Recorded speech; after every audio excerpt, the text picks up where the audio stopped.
கருவேப்பிலை இட்லி பொடி எப்படி செய்கிறதுன்னு பார்க்கலாமா? முதல்ல கடலைப்பருப்பையும் உளுத்தம் பருப்பையும் நல்லா வறுத்துக்கலாம். அப்புறம் தனியா, எள்ளு, மிளகு, ஜீரகம், நம்ம காரத்துக்கு தகுந்த மாதிரி காஞ்ச மிளகா, இது எல்லாத்தையுமே எண்ணெய் இல்லாமல் நல்லா ட்ரை ரோஸ்ட் பண்ணி எடுத்துக்கலாம். கருவேப்பிலையை நல்லா கழுவிட்டு நிழல்லையே தண்ணி இல்லாமல் காய வச்சு வச்சுருக்கேன். அதையும் நம்ம ட்ரை ரோஸ்ட் பண்ணிக்கலாம்.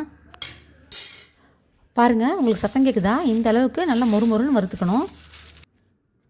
பூண்டை நல்லா தட்டிட்டு கொஞ்சமாக எண்ணெய் விட்டு நல்லா கிறிஸ்பி ஆகிற அளவுக்கு வறுத்துக்கலாம். கூடவே பெருங்காயத்தூளையும் உப்பையும் சேர்த்துக்கலாம். இதை நல்லா ஆற வச்சுட்டு பொடி நுணுக்கிக்கலாம். கருவேப்பிலை இட்லி பொடி ரெடி ஆயிடுச்சு. பாருங்கள் எவ்வளோ சூப்பராக இருக்குன்னு பார்த்தீங்களா? கமகமன்னு அவ்வளோ வாசனையாக இருக்குது.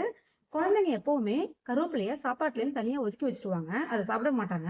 நம்ம அவங்களுக்கு கருவேப்பிலை சாப்பிட வைக்கணும்னா இந்த மாதிரி இட்லி பொடி செஞ்சு கொடுத்தோன்னா ரொம்ப விரும்பி சாப்பிடுவாங்க.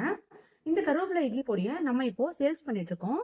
உங்களுக்கு யாருக்காவது தேவைப்பட்டதுன்னா ஸ்க்ரீனில் தெரியிற வாட்ஸ்அப் நம்பருக்கு மெசேஜ் பண்ணுங்கள். தமிழ்நாடு ஃபுல்லாகவே நம்ம இப்போது ஃப்ரீ ஷிப்பிங் தான் பண்ணிகிட்ருக்கோம்.